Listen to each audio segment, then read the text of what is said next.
안녕하십니까. 논준모 연구소의 김성하 소장입니다. 자, 오늘은 저희 논문 컨설팅 업계와 그리고 대학원에서 동시에 욕을 얻어먹을 수 있는 그런 주제 가지고 한번 말씀을 한번 드려보려고 합니다. 어떻게 보면 민감한 문제인데 또 다른 측면에서 생각해 보면 학생들 입장에서는 너무나 갈망하고 있고 어떻게 보면 당연한 문제가 아닐까 이런 생각이 듭니다. 어쨌든 저는 학생의 편에서 말씀드리는 거니까 이 동영상을 보시는 분들 별다른 오해 없으시기 바랍니다. 자, 제일 먼저 이제 제가 첫 번째 전제를 하나 제시하고 시작하도록 하겠습니다. 첫 번째, 여러분들 논문 컨설팅 한 번쯤은 들어보셨을 거예요.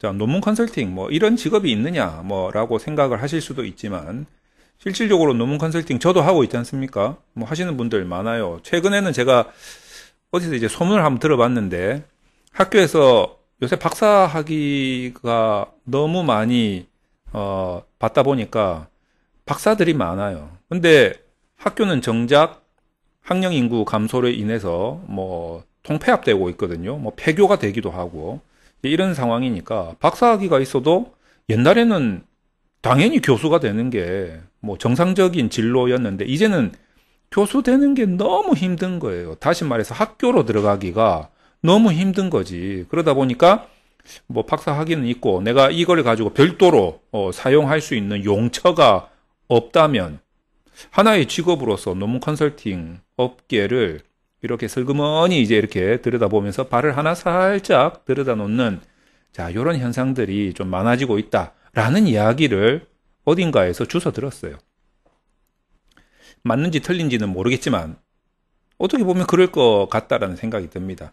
자, 어쨌든 논문 컨설팅이라는 단어가 논문 연구를 하시는 분들에게 한 번쯤은 들어봤을 법한 그런 용어? 직업? 일 수 있겠다 싶은데 사실상 논문 컨설팅 업체에서 자신이 만약에 대학원생인데 학교 밖에 있는 논문 컨설팅 업체 또는 업자한테서 자신 연구에 대한 컨설팅을 받는 게 이게 이제 학생인 경우입니다. 학생인 경우. 이게 정상인가? 여러분 어떻게 생각하십니까? 논문 컨설팅 업체에서는 엄청나게 위험한 발언을 하고 있네 라고 기분 나쁘게 생각하실 수도 있지만 일단 그거 떠나서 좀 상식적으로 그냥 생각해보자 이거예요. 학교를 다니고 있는 대학원생인데 내가 비싼 등록금 내고 논문 지도 교수님도 있고 학교 교수님들 많잖아요. 선배도 있고 그런데도 불구하고 학교 밖에 나와가지고 별도로 비용을 지불하면서 논문 컨설팅을 받는다? 이게 정상이냐 이거죠. 사실상 안 받는 게 정상이겠죠. 그 말은 학교 안에서 다 해결할 수 있는 게 정상이다라는 거예요. 학교 안에 그 좋은 인재들이 많지 않습니까? 교수님들이라는 인재, 선배라는 인재, 또 그리고 주변에 도움 받을 수 있는 동료, 학교 안에서 해결할 수 있고 학교 안에서 끝내야 되는 문제인 거예요, 원래. 자, 그 중심에는 누가 있습니까? 지도교수가 있죠. 지도교수가 핵심적인 역할을 하고 있는 겁니다. 자, 그렇게 하라고, 여러분들 대학원생분들은 잘 아시겠지만, 그 본인 다니는 학교 커리큘럼이 있을 거 아니에요. 이 커리큘럼에 뭐가 있습니까? 논문 지도 있을 거 아니에요, 논문 지도. 논문 지도라는 커리큘럼이 있잖아요. 그래서 그 논문 지도라는 커리큘럼상 내가 그 시간에 우리 지도 교수님한테 가서 논문 지도 받잖아요. 그죠? 자, 그거는 이제 이 교수님이 논문을 지도해 주겠다는 거 아니겠습니까? 그걸 학교에서도 공식적으로 그 시간에는 논문 지도를 받아라 이거 아니겠습니까? 자, 그런 차원에서 보는 거하고 또 이런 말도 있어요. 학교에서. 그게 귀찮아서 그런지는 모르겠는데, 지금 교수님들이, 저는 조금 이 말을 좋아하지는 않는데, 학교에서 이런 말이 공공연하게 돌아다니고 있다라는 사실을 저도 아는데, 뭐냐면, 아니, 대학원에 왔으면 학생이 알아서 해야 될 거 아니냐, 이거지. 학생이 알아서 해라? 학생이 알아서 해라. 저는 이 말은 별로 좋아하지 않습니다. 그럼 지도교수는 뭐 하겠다는 거죠? 그리고 알아서 할 수 있다면 학교는 왜 간 거예요, 도대체? 본인이 그냥 연구하면 되는 거지. 그 박사 학위 받으려고 학생이 알아서 할 수 있다면 좀 앞뒤가 좀 맞지 않는 말인 것 같아요. 잘 모르니까 학교 가는 거 아니에요? 어쨌든 이제 뭐 저는 조금 요 부분에 대해서는 약간 논란의 여지가 있긴 있습니다만, 저는 학생은 당연히 모르는 게 어떻게 보면 정상인 거다. 학교가 그거를 이제 계속 가르치면서 역량을 키워야죠.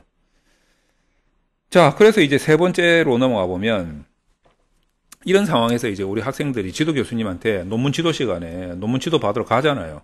가가지고 뭐 10분이 됐든 1시간이 됐든 이야기를 하고, 교수님 안녕히 계세요 하고 이제 문 닫고 나온단 말이에요. 그러면 문 닫고 탁 나오는 순간에 여러분 머리가 명쾌해집니까? 이 지도 교수님 만나고 나서 머리가 명쾌해진다? 그런 학생들도 있죠. 많죠.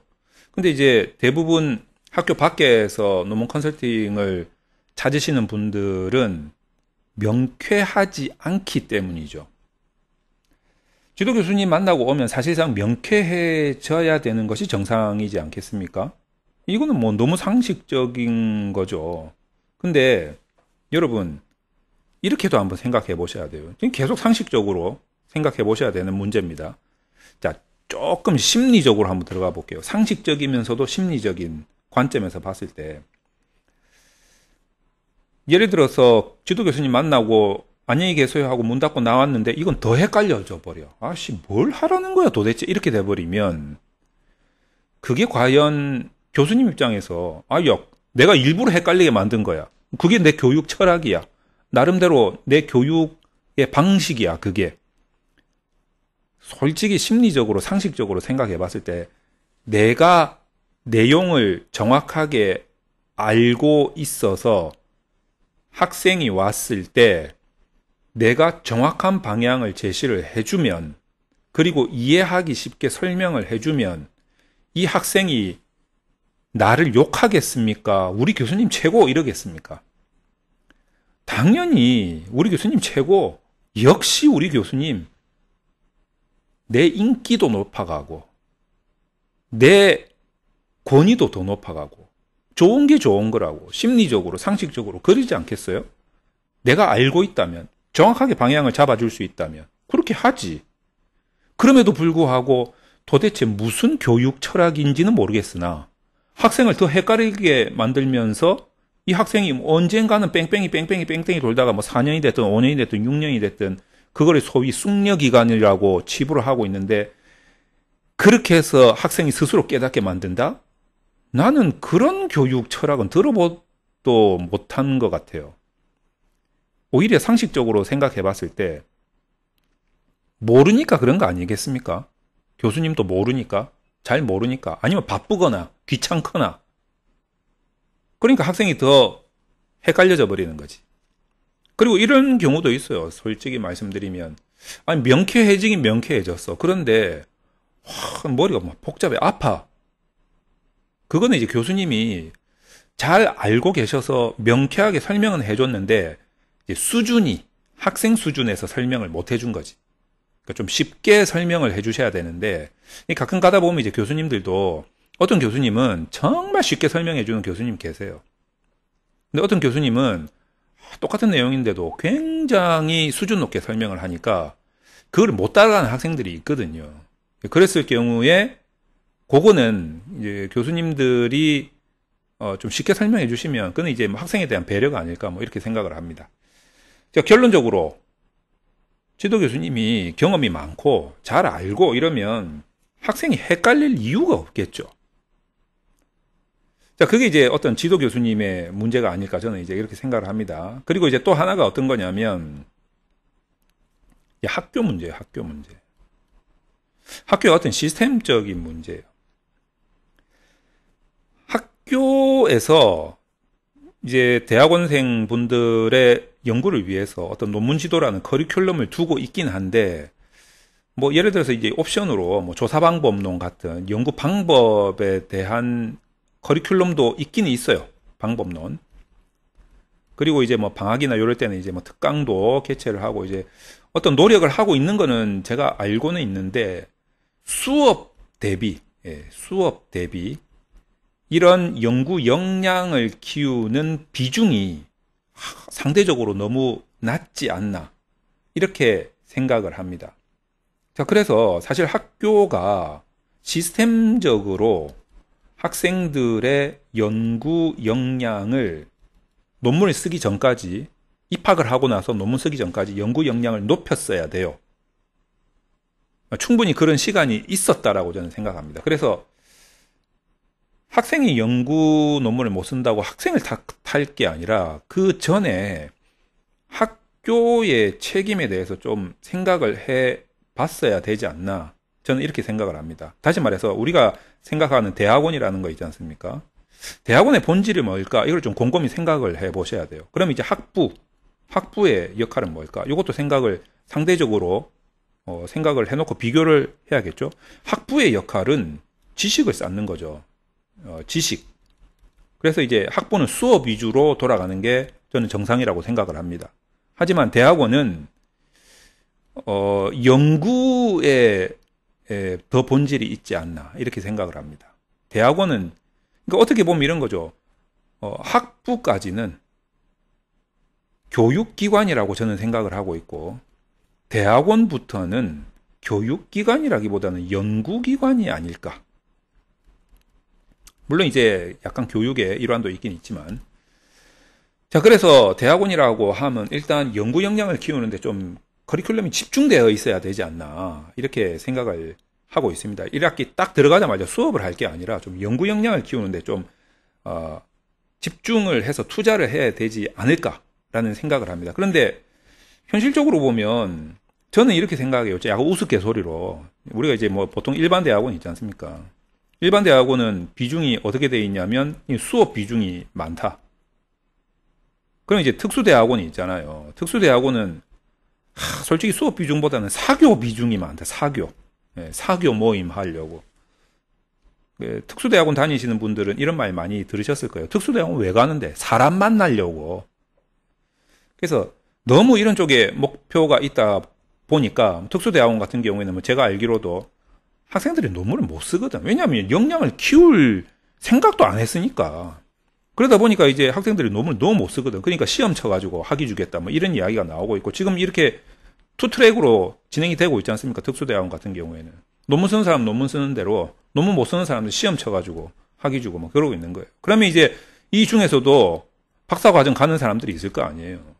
근데 시험 쳐가지고 박사과정 간 사람들은 박사과정 들어가가지고 논문의 논자도 모른 채 시작을 하는 거예요. 그러니까 이제 일단 학교에서의 문제가 조금 시스템적으로 발생하고 있다. 다시 말해서 대학원에서 너무 수업 위주의 커리큘럼을 짜놓고 그 학생들한테 연구를 못한다고 막 질책을 하고 이러고 있지 않나 이런 생각이 좀 든다라는 거죠. 그래서 우리는 이제 제가 뭐 이런 말을 한다고 대학원에서 갑자기 뭐 연구 역량을 키우는 커리큘럼으로 다 바꿀 것도 아니겠지만 어쨌든 이제 이런 시스템의 현실 아래서 많은 학생들이 그래도 나름 고군분투하고 있다. 그 중에서는 적응을 못 해가지고 학교 안에서 도저히 해결 안 돼서 학교 밖으로 막 눈을 돌리는 학생들도 있다. 안타까운 현실이다. 저는 이제 이렇게 생각을 하는 거죠. 그거를 위해서 하나의 직업군이 만들어져서 논문 컨설팅이 생겨난 게 아닌가 이렇게 판단을 하고 있습니다.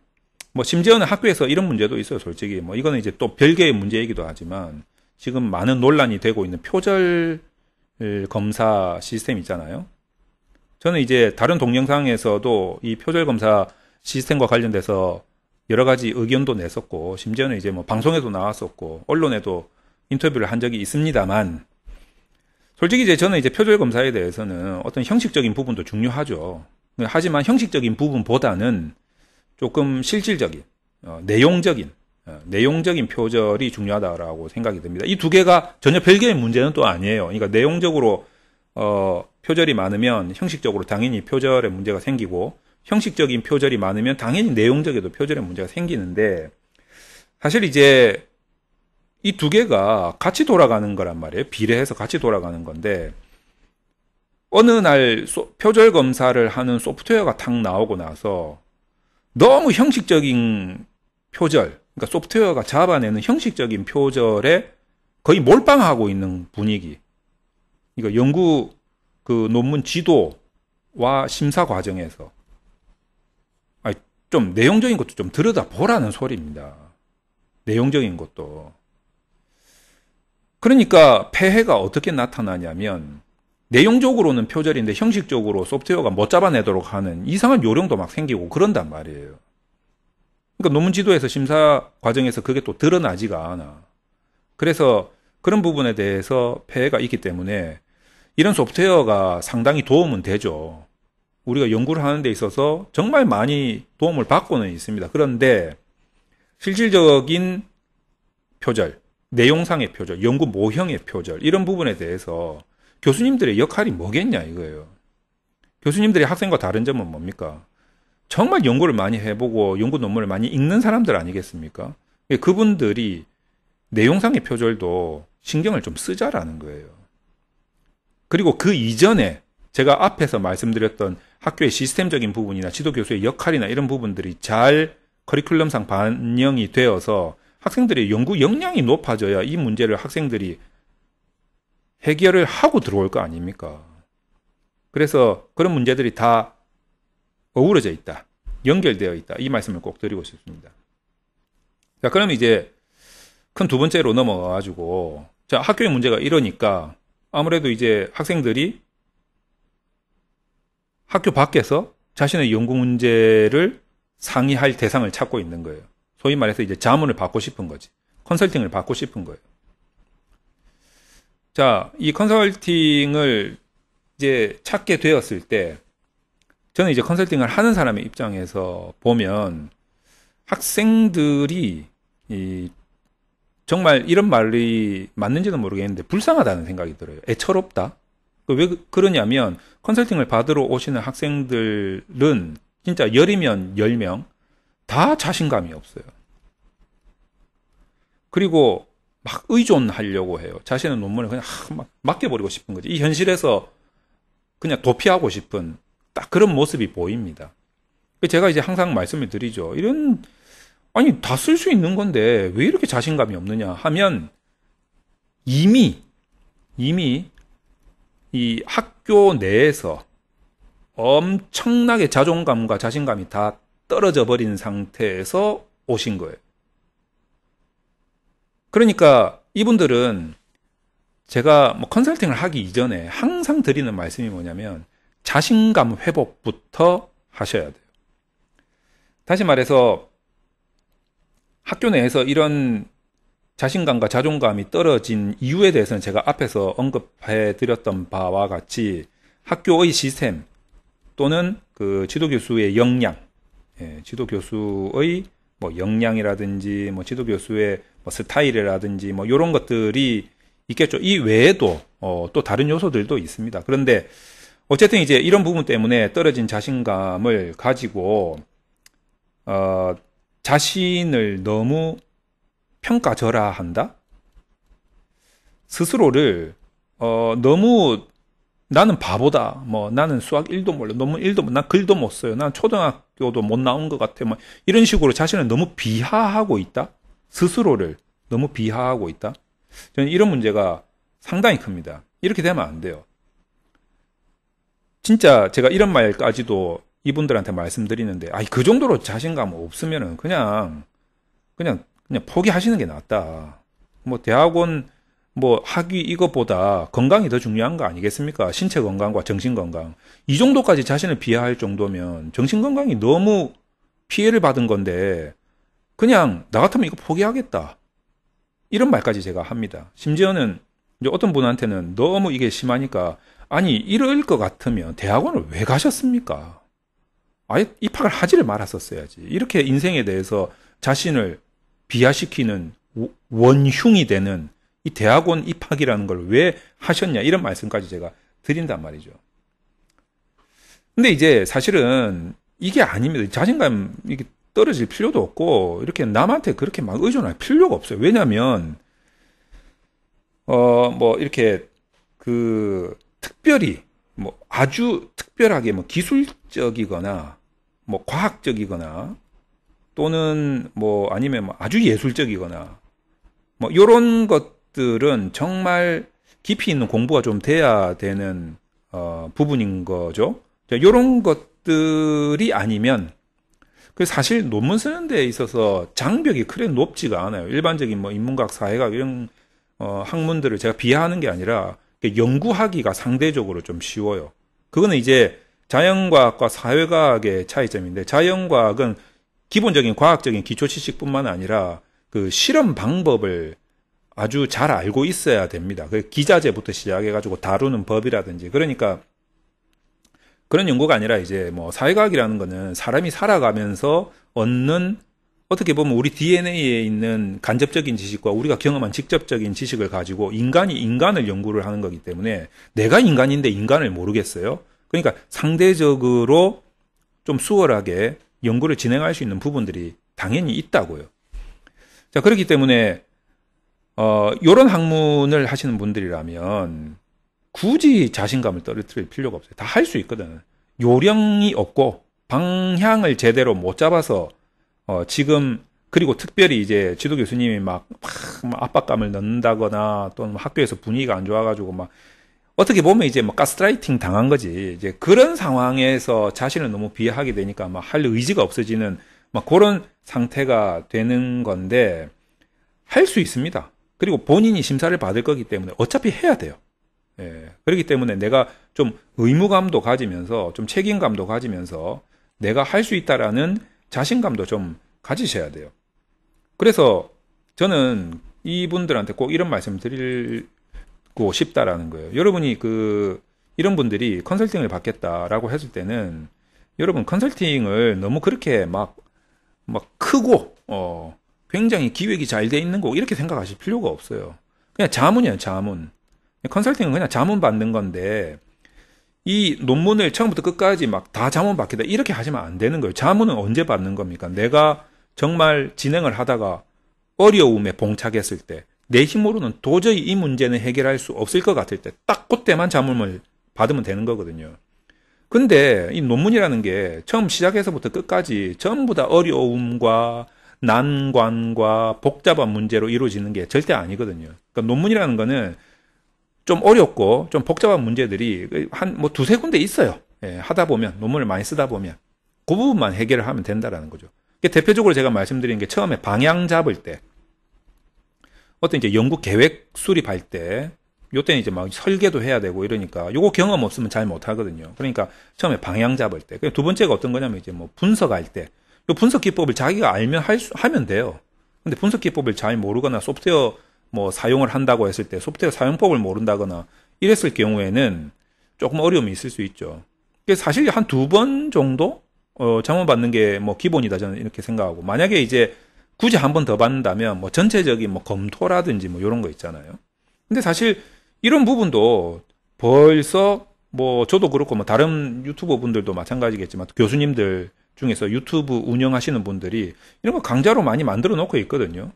저도 이제 뭐 논준모 대학원이라고 조금 더 체계적이고 조금 더 구체적으로 조금 더 깊이 있게 강좌를 구성해서 서비스를 하고 있지만 사실 혼자서 공부할 수 있는 시대가 됐어요. 꼭 어디 뭐 학교를 가야 뭐 어디 뭐 강의 장소를 가야 예? 이런 교육을 받는다 이게 아니고 언제 어디서나 내가 원하는 시간에 그냥 핸드폰으로 탭으로 노트북으로 언제든지 공부할 수 있는 시절이 됐단 말이죠. 그래서 여러분들은 이 자문을 꼭 필요할 때만 받으시면 되고 그 이전에 이런 강좌들을 통해서 얼마든지 기본 소양을 기본 역량을 높일 수 있는 공부를 할 수 있는 시대가 됐다. 그래서 여러분이 못할 게 없다라는 거예요. 못할 거 없어요, 솔직히. 얼마든지 할 수 있다. 이 말씀을 제가 꼭 드리고 싶은 거예요. 그래서 제발 자신감을 가지고 스스로를 평가절하 할 필요가 없다. 얼마든지 할 수 있다. 예, 그 말씀을 꼭 드리고 싶은 거예요. 자, 그럼에도 불구하고 이제 여러분이 이제 컨설팅을 뭐 자문을 받는다라고 했을 때 좀 여러분들이 주의해야 될 사항, 좀 염두에 두셔야 할 사항 그런 거에 대해서 제가 좀 강조시켜 드리고 싶은 게 있어요. 강조. 네, 강조. 첫 번째. 자, 어떤 거냐면 뭐 이런 거예요. 이제 여러분이 아무래도 이제 자문을 받는다, 컨설팅을 받는다 했을 때는 벌써 학교 안에서는 해결이 안 되기 때문이죠. 자, 그러기니까 학교 안에서 해결이 안 된다. 어떤 교수님한테 압박을 받고 있다거나 뭐 요랬을 경우가 많단 말이에요. 그럼 이제 이 문제를 빨리 해결을 해야 되고, 그리고 해결을 해서 교수님한테 가지고 와서 잘 보이고 싶은, 잘 보이고 싶은. 그리고 이제 교수님이 야 무조건 네 혼자서 해야 돼 라고 이제 압박을 했을 수도 있기 때문에 반드시 혼자서 해야만 되는 그런 분위기일 수도 있겠죠. 뭐 그래서 그럴 수도 있고. 자, 두 번째는 학교에 가면 뭐 교수님 밑에 이제 연구실에 막 사람들이 막 있잖아요. 자기 뭐 동기들도 있고 막 선배도 있고. 그 사람들을 주변 사람이라고 제가 통칭하겠습니다. 이 주변 사람들 자체가 다 경쟁자인 거죠. 그러니까 주변 사람들한테 꿀리고 싶지가 않은 거야. 내가 뭐 예를 들어서 가진 게 좀 없다 그런 걸로 꿀리는 건 괜찮은데, 내가 걔네들보다 똑똑하지 못하다, 걔네들보다 연구를 못한다, 이걸로 꿀리고 싶지가 않은 거지. 그리고 세 번째는 어떤 거냐면, 이 어려운 거를 그래서 내가 혼자서 다 해낸 걸로 포장해가지고 주변에서 인정받고 싶은 그런 심리, 요런 심리. 요런 심리들 때문에 이런 심리가 어떤 거하고 연결이 되겠습니까? 자문 받는다는 것을 부끄럽게 생각하는 거지. 그래가지고 이거를 내가 컨설팅 받은 거는 막 철저하게 막 무덤까지 비밀로 가지고 가겠다, 뭐 이런 심리가 좀 작용을 하시는 것 같아요. 근데 저는 뭐 본인이 그렇게 하겠다는데 뭐 그렇게 하지 말라고 할 수는 없지만, 그래도 이 말씀은 좀 강조해서 드리고 싶어요. 저도 자문을 받고 많은 교수님들도 연구할 때 서로서로 다 자문 받아요. 컨설팅, 그러니까 자문을 다른 말로 하면 컨설팅인 거니까 자문을 받는단 말이에요. 근데 여러분 연구를 앞으로 이제 계속 하실 것 같으면 이 자문 받는 것을 절대 부끄럽게 생각하면 안 됩니다. 이 자문 받는 것을 이제 부끄럽게 생각한다. 다른 말로 이 연구를, 앞으로 하는 모든 연구를 나 혼자 한 걸로 포장하겠다. 그래서 주변 사람들한테 와, 저 사람 대단한데? 인정받고 싶다. 그런 욕심이 있다면 앞으로 연구 활동을 계속 이어나가기는 쉽지가 않을 거예요. 이 숨긴다는 것이, 포장한다는 것이 정말 쉬운 일이 아니거든요. 차라리 드러내놓고 내가 모르는 거 물어봤다. 어쩔래? 내 지식으로 만들었으면 그게 내 거지. 나는 그렇게 공부를 하는 사람이야. 전혀 부끄럽지도 않다. 라고 당당하게 드러내놓고 자문 받는 것에 대해서 공부의 일환, 연구의 일환으로 생각하시는 게 여러분들의 연구 역량을 키우는데 엄청 도움이 될 겁니다. 처음에 연구할 때 누가 도움을 줬다, 이런 것이 창피한 일이 아닌가 이렇게 생각할 수는 있어요. 근데 절대 그렇지 않습니다. 어떤 교수님은 이런 말도 하세요. 야, 연구라는 거는 본래 혼자서는 할 수 없는 거야. 그러니까 연구자가 얼마나 적극적으로 자문을 구했는가, 이게 다 나타나. 그리고 나중에 이제 학위 다 받고 나서 학교 논문 쓸 때 혼자 연구해서 연구 실적 쌓기 쉽지가 않습니다. 공동 연구해야만 연구 실적을 쉽게 쌓아 나갈 수 있고 자기의 연구 역량을 키울 수가 있는 거죠. 그래서 이제 협업 체계가 나중에 연구 활동에 굉장히 중요한 사안이 됩니다. 그래서 저는 이제 여러분들한테 꼭 이런 말씀 드리고 싶어요. 자문 받는 거 절대 부끄러워할 필요가 없다라는 거죠. 뭐 지나가는 멍멍이한테서 배울 게 있더라도 가서 무릎 꿇고 멍멍이한테 배울 수도 있는 그런 자세와 태도를 가지는 게 좋지 않겠나. 그리고 그거를 그대로 놔두면 안 되고 내 걸로 소화를 시켜야죠. 계속 공부를 해가지고 소화를 시켜야 됩니다. 그런 차원에서 여러분들이 자문을 구했다면, 그 자문에 대한 비용이 들었다면 그 비용에는 반드시 복습할 수 있는 그런 시스템이 포함이 돼야 됩니다. 뿐만 아니라 비용이 들었다면 그 자문을 구했던 모든 내용, 예를 들어서 통계 분석을 했다라고 했을 때 데이터 파일과 분석한 파일과 모든 파일이 다 내 것으로 되어야 한다는 것. 제가 이 말씀을 왜 드리냐면, 이 자문을 이제 비용을 받고 해주는 이제 업체나 업자분들께서 통계 분석할 때 데이터 파일을 안 주는 경우가 있더라고요. 그러면서 왜 데이터 파일을 안 줘요? 이러니까 데이터 파일은 내 거야. 그게 말이나 되는 소리입니까? 예를 들어서 비용을 안 받았다면 뭐 그런 논란이 있을 수 있겠다 싶은데 이 비용이 그게 다 포함된 거 아니에요? 그리고 솔직히 자문을 비용 받고 했다면 저 사람이 자기 걸로 소화할 수 있는 장치를 마련해 줘야 되지 않느냐 이거예요. 복습할 수 있는 그런 설명과 그리고 그 사람이 요구한다면 어떤 동영상 촬영을 해서라도 저 사람이 자기 것으로 만들어서 이제 이 문제 가지고는 다시 나한테 자문이 안 와도 될 만큼의 지식을 쌓을 수 있도록 기반을 마련해 줘야 되는 거 아닙니까? 그래서 그런 분들을 여러분들이 자문을 비용을 지불하고 구한다면 이 부분을 꼭 확인을 하시고 자문을 구하셔야 될 거다. 그게 아니라 비용을 지불하지 않고 진짜 선의로 자문을 해주는 사람이 있다면 이거 요구하기가 좀 힘들겠죠. 그거는 이제 본인이 알아서 하는 거고.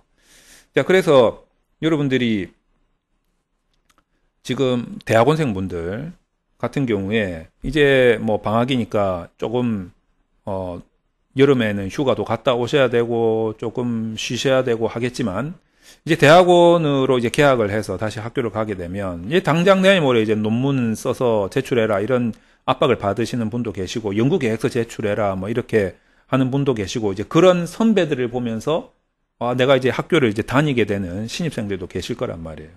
근데 어쨌든 학교의 현재의 시스템과 지도 교수님에 따라서 내가 논문 연구 활동이 원활하게 되지 못하는 경우가 있으실 거예요.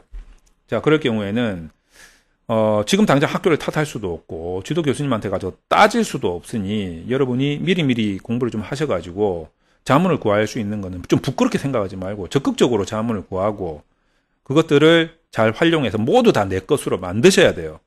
그리고 학교를 자퇴하지 않는 한은 내가 이거를 내 손으로 반드시 해야만 돼요. 왜? 내가 지도 교수님하고 이 문제에 대해서 이야기를 할 거고 내가 심사를 받을 거기 때문에 다른 사람이 심사를 대신 봐주지 않습니다. 내가 심사를 받으러 가야 돼요. 어차피 내가 해야 돼. 어차피 내가 해야 될 바에야 내가 적극적으로 시간과 노력을 많이 투자를 해서 자문 얻을 수 있는 데까지 다 얻어서 다 내 것으로 만들어서 진행을 하는 게 효과적인 겁니다. 어차피 넘어야 될 산이에요. 막 자신을 비하하고 나는 왜 이러지 할 시간에 조금이라도 더 논문 공부를 더 하시라는 거죠. 참고로 논준모대학원에 많은 강좌들이 있으니까 여러분들 가입을 하셔가지고 보시면 좋겠다. 뭐 이런 말씀도 추가적으로 좀 드리고 싶습니다. 자, 그래서 여러분들 열심히 공부를 하셔가지고 여러분들 바라는 연구 활동이 잘 되고 앞으로도 연구 활동이 계속 이어질 수 있다면 그때는 여러분의 역량이 상당히 높아져가지고 자문을 조금만 받아도 충분히 진행할 수 있는 뭐 그런 상황이 되면 좋겠다. 이 말씀 드리면서 마치도록 하겠습니다.